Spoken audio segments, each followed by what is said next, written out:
All right, welcome. Good morning, good afternoon, wherever you are.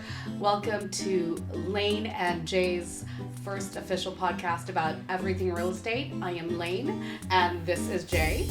Hi, my name is Jay Renee. A lot of topics come about, and one of the most popular things that people ask us as realtors and mortgage lenders, professionals, they ask us, so Jay, when when's the best time to buy a house? I always tell my clients the best time to buy a house is right now. We understand the mortgage rates are high.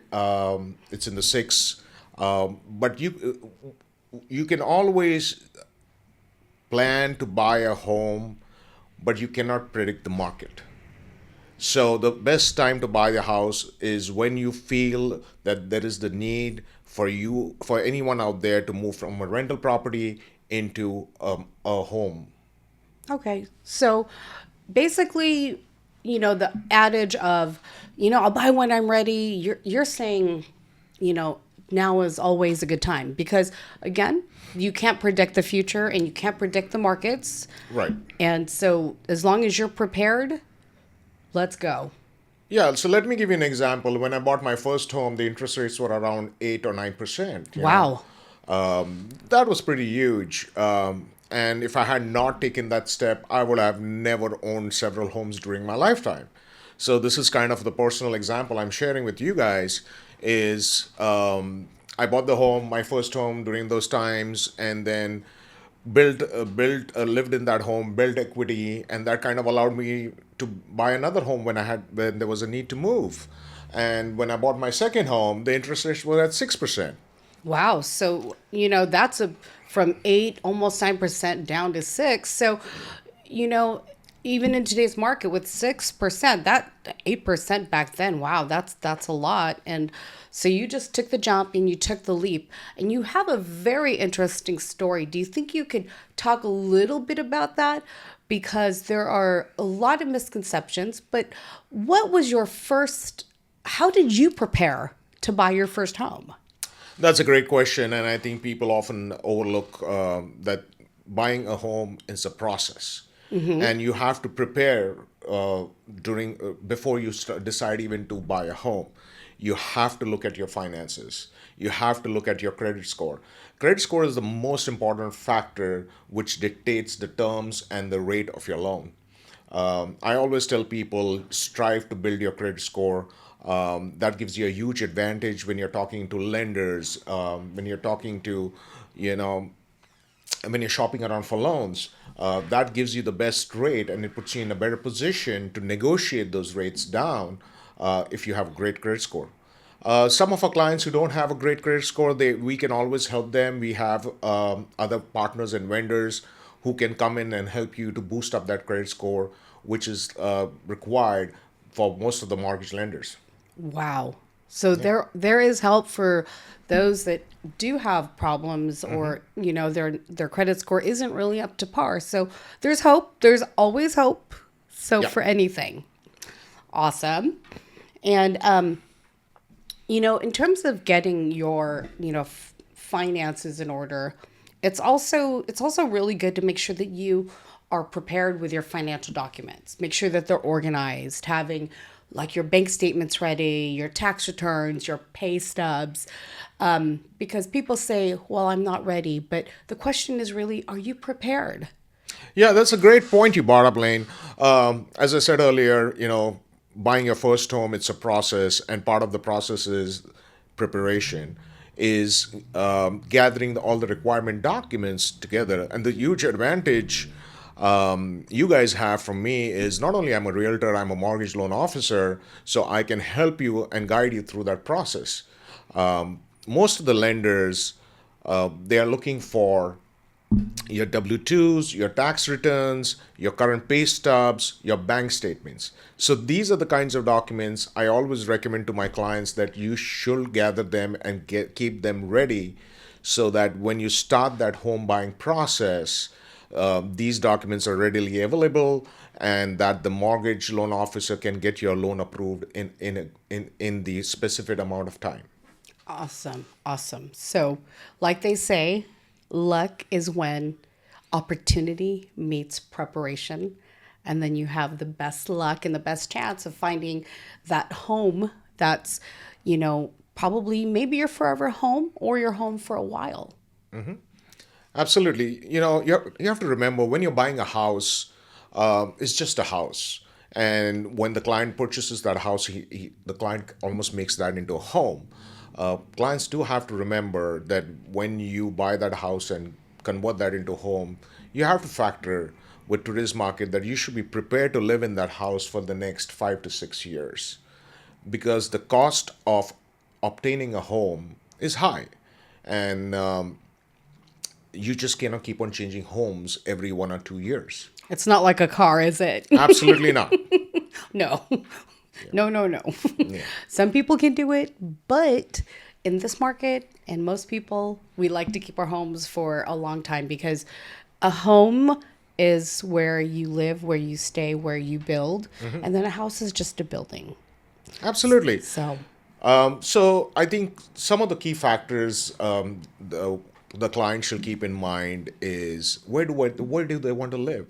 What kind of a lifestyle they want to have? Does it make sense based on their family situation to live in a single family home or to live in a condo or to live in a townhome? There are several options based on everybody's needs and lifestyle. They should also look at the neighborhood. What kind of neighborhood suits their lifestyle? Whether they want an urban setting or whether they want to live remote, away from the hustle and bustle of the city. Commute. I think this is a very important factor. If you're living in LA, everybody will agree that the commute can be brutal at times based on oh, where you're yes. located. Oh, You know, yes. so that also kind of helps you determine what and where shall I live. No, you're absolutely right because traffic, whether it's LA County or Orange County, it definitely plays a part of, especially if you're going back to work now, where am I going to live? How far do I want to be from my home? How much time do I really want to spend on the freeway? You know? Right. So it doesn't make sense to have a home that's, in Orange County and you're working in LA and then you're commuting 2, 3 hours a day. So then where does your time go? Absolutely. And now in the past several years, we have seen a trend where most of the people are working from home. And for them, commute is not important, but the whole location of the house matters because if you're working from home, definitely you want to make sure that you have good restaurants, shopping, and hospitals around. That really plays an important role, and that kind of dictates of how much of quality time you can spend with your family.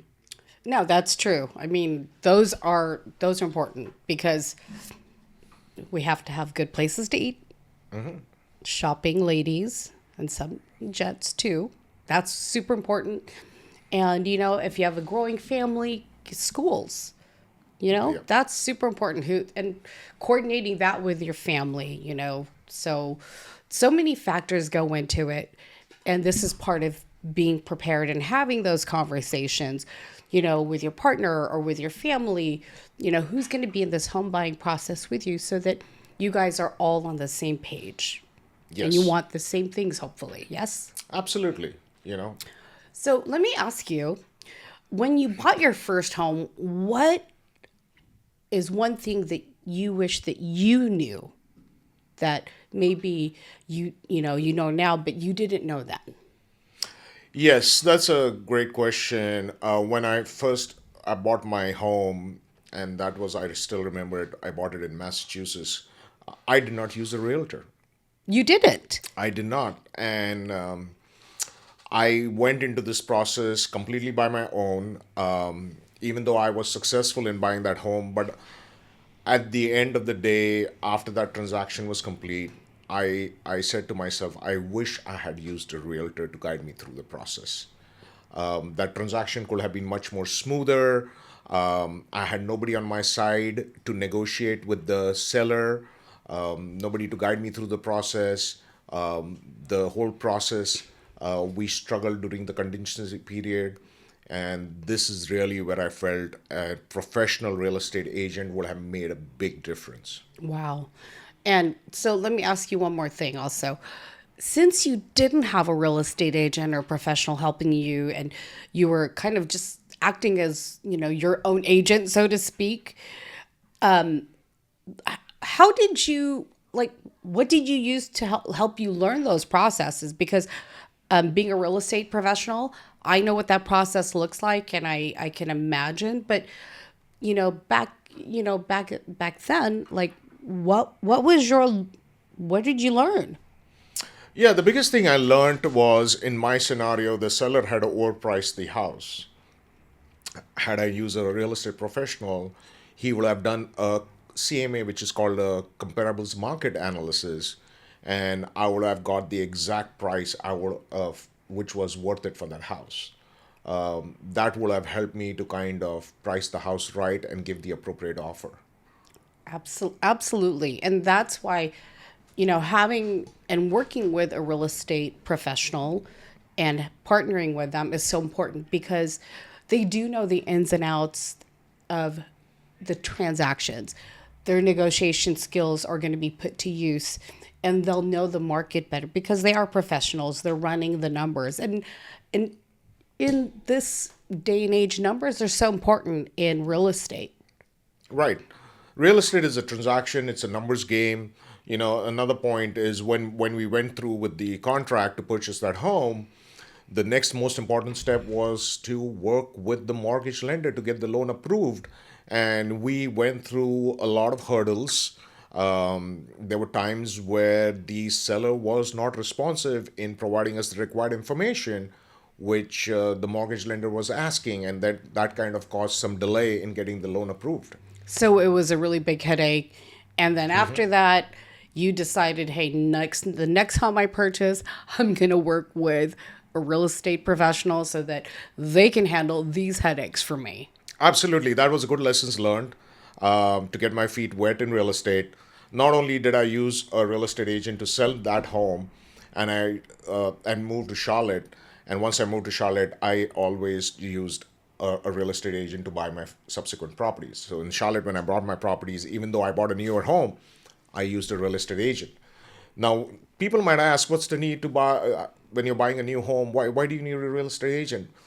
I would say it's very important to have a professional again, whether you're buying a used home or a new home, you have to have that real estate professional next to you.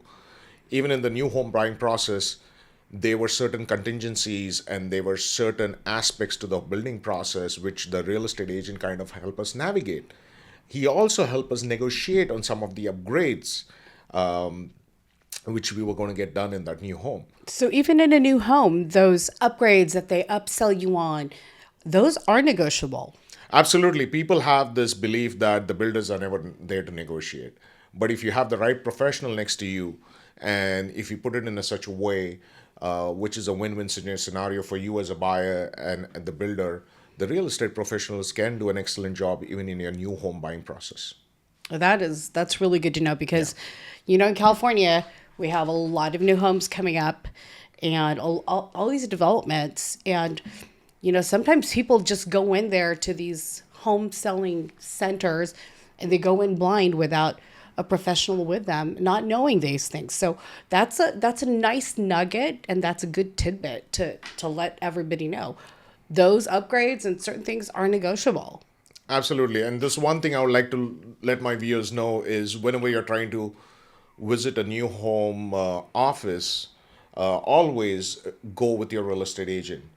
If you have been to the office on your own without a real estate agent, and then if you decide to buy that property, they will not honor the real estate agent coming in afterwards to represent you in that transaction. Oh, that's a really, really good point. Very good point. So your real estate professional, your agent, that's really going to be your partner, whether it's an existing home, a new development, almost any real estate transaction. Right. So that is just a great thing to always have, is a trusted advisor. With anything you would do, because you would not, talk to a lawyer if you were working on your, like, taxes per se, because they're not a CPA. So in a real estate transaction, always have a professional with you, because that's what we do. We're there to guide and to help, because again, these processes are can't be complicated. So that's what we're here for. Yeah, and that's one of the reasons I got into real estate. I worked in the corporate career for 26 years. I worked in different states, and in every state, I moved, I bought a home. And what I did was, when time came to move to another state, and if I had the home in the previous state, I left it back as an investment property and rented out the property. And that's how kind of built my real estate portfolio.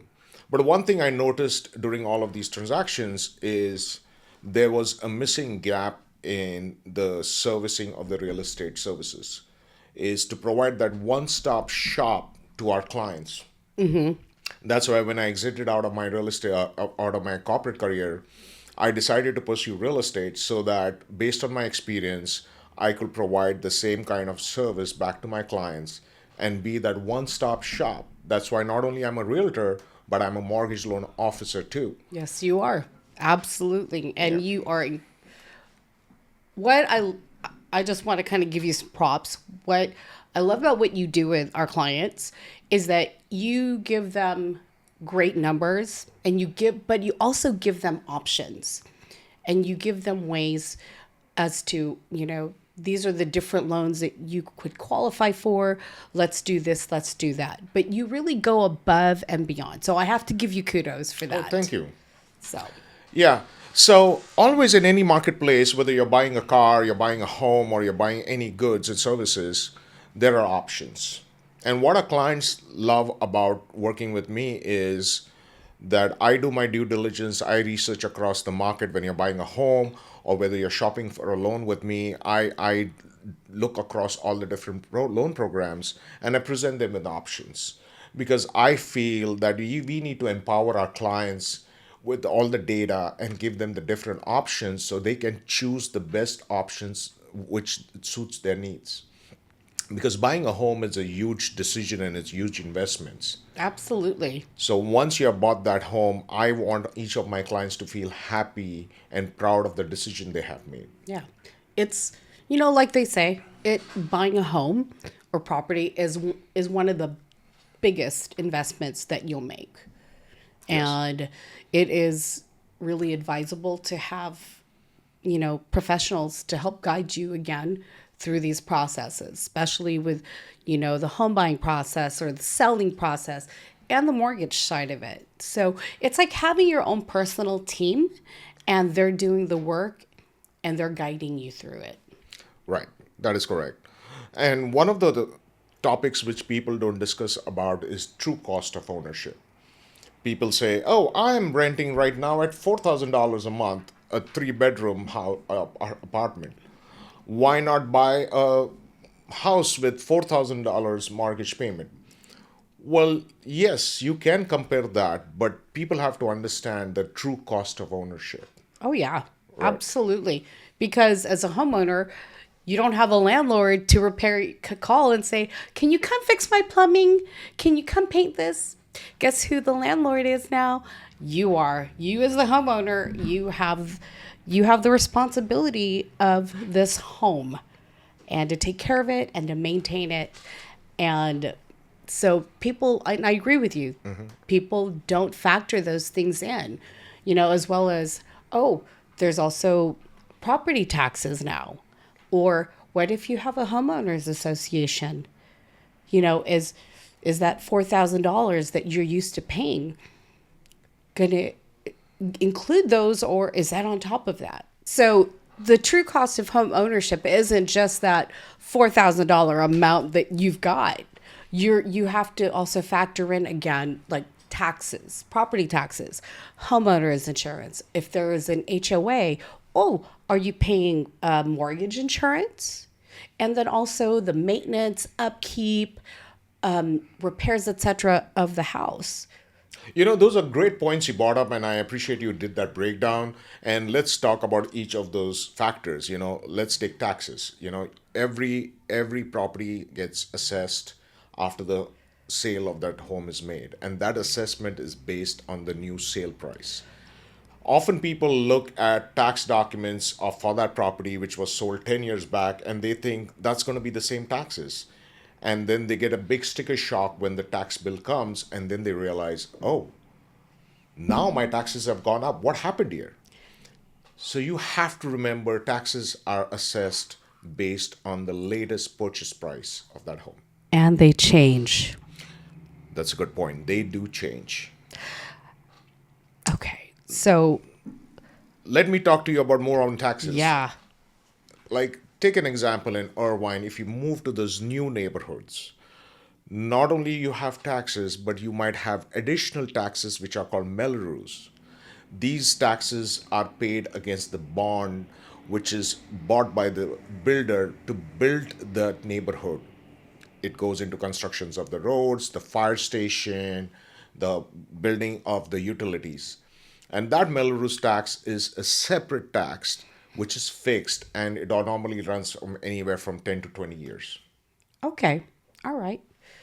Wow, that's really so there could be additional taxes. So, Yep. okay. Well, that's good to know too. And I'm not a CPA, but as far as I know, your property tax are tax deductible, which you should always check with your CPA. The Miller's taxes are not tax deductible. What? Yes. Okay. So we have to think about that as first time home buyers. Is there a Melrose tax? What's deductible? Talk to your CPAs, you guys. Talk to them. Find out what's deductible, what's not. Again, Jay said we're not CPAs, but we do know enough about these property taxes as well. So totally look into that. Right. Let's talk about kind of going on homeowners insurance. That's been a hot topic in California. Absolutely. And I think it's been in the media because of the wildfires. We have seen that insurance can get challenging. If you live in those risk areas, there are chances you might not get insurance, or if you get insurance, it might be way too expensive. So I always recommend my clients that as soon as they have the purchase contract executed or signed, that they should start looking for homeowners insurance. It could be a it could play a big factor into your monthly budget, and that will allow you to make a decision that whether you want to move ahead with the purchase of the home because the home insurance came out to be very expensive and you're not planned for it. So let me ask you something.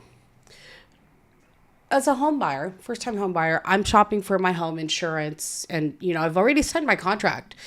What if I cannot afford my homeowner's insurance or I can't even find it? So what do I do? That's a great question, and that's where I always said a professional is always needed by your side. As part of the purchase contract, there are a lot of contingencies which are included as part of that document, and one of the contingencies is the homeowner being able to obtain home insurance at an XYZ rate, which you can define in that document. Okay. So if you do not get homeowners insurance, or if you do get homeowners insurance, which is absurdly at a high value or the premium is extraordinarily high, you can always back out of that contract. That's good to know. That is really, really, really good to know. But we do advise our clients, I know, to start shopping early. And there are other resources that are available to help our clients find it. And again, it's good to know that if they can't afford it, they can't obtain it, they can back out of that contract. Yeah. Let's talk about HOA fees. A lot of communities do have HOA. People either love it or hate it. HOA can be good when they're trying to maintain the uniformity of the homes in the subdivision, to make sure that there is no RV parked in front of your house. So HOA can be a great thing, but at the same time, I've heard horror stories where some HOAs don't do any work and they just charge a huge amount of fees per month.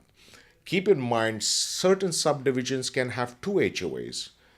So make sure that if you're buying a home which has HOA fees, ask your agent, is this the only HOA fee I'll be paying? because certain subdivisions have a master HOA and a sub HOA. So HOA fees can be segregated into the master association fee and the subdivision association fee. Wow. So that is that's something new. And because usually you only hear about, oh, I have one HOA fee, but then some of these newer communities or other communities just saying there's possibility of two. So make sure to find out all of the information on that. Yeah. Let's talk about another topic, which is home maintenance, repairs, and cost. If you're buying a new home, obviously the appliances, the plumbing and roofing, everything is new and you don't have to worry about it. But if you're buying an older home, check how old the appliances were, when were they replaced, how old was the plumbing. Because these things, if they break after you bought a house, can be a significant expense to replace or to repair those things. Wow. And as part of the home buying process, you will be doing inspection, and I will encourage you to talk to the home inspector and review that inspection report very carefully. Absolutely. Because you always want to make sure that, especially that purchasing a home, this is your biggest purchase. You want to make sure that everything works. You want to make sure that the roof isn't leaking, that the plumbing is intact, that the electrical is what it is, and that's why we do have the home inspections. It is some buyers refuse. I don't understand why. Why would you refuse to inspect a home you're buying? But they refuse. We really highly recommend that you don't skip that process. It's a protection for you as a buyer. Yeah. And I'll bring up one more point is some of my buyers will say, oh, you need only home inspection for the older homes. I will say you need home inspections for all homes, including new homes. I agree. Yeah. I agree. Because in my opinion, some of the builders have not done high quality work, and home inspection can catch that for you and reduce the headache for you, only for you to discover these problems after you have moved into the newer home. So my recommendation is do a home inspection regardless if you're buying an older home or a newer home. Absolutely. Absolutely. Because again, like you said, even a new home has issues. Yep. So like, what if the tankless water heater, doesn't really bring in hot water? Just issues like that. But you never know. So always protect yourself and just get that inspection done. Yep. Do your due diligence, basically. So just kind of wrapping this up, I want to just kind of hit some of the really important topics that we've brought up and that you've discussed. And I really appreciate you sharing your experience because it's so valuable, because people don't know these things. Like, oh, there could be two HOAs, or you can get out of your sales contract. And one of the things that we've hit on and that we do believe in is that work with a real estate professional and a mortgage professional. We are here to help you and guide you. Jay and I are both very service driven, and we've gone through a lot in our careers, and we're here to really just help you because we've experienced what it's like to not have an advocate on your side working and negotiating with you. Just come to the topics like not getting pre-approved before you start shopping, the budget, knowing what can you afford, what, and then also, don't ignore your loan options. There are a lot out there. Jay has said it. He has had, he's such a wealth of knowledge, and he has a lot of resources. And you want to have somebody like that on your side who can give you options. And then also, don't skip that home inspection, because you wouldn't even buy a car without driving it away first, right? You don't test drive a car. You don't just go, okay, I'm going to buy that without driving it, right? Right. So, Jay, did I miss anything? No, you did not. You hit everything on the spot. Just to reiterate the fact, we are here to help you. We are here to guide you and educate you through the process. whether it's buying your first home or buying your second home as an investment home. We are here to help you and guide you through the entire process, as well as we both believe that we need to educate our clients and help them making the best decision. When it comes to mortgages and loans, I'm here as your advisor. I can advise you, give you the different loan options, and then you guys can basically make the best decision based on your budget and your family lifestyle. We are always here to answer any questions. You Yeah. guys can contact us at our contact information, which will be down below the link.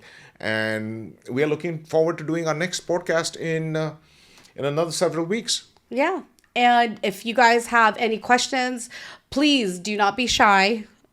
Hit us up, message us, contact us. And if there's any topics that you want to hear about, we are always, we're open to it. Okay. So thank you guys again so much. We appreciate you. We hope you have a beautiful day wherever you are. Be good to yourself and be good to everybody else. Peace out.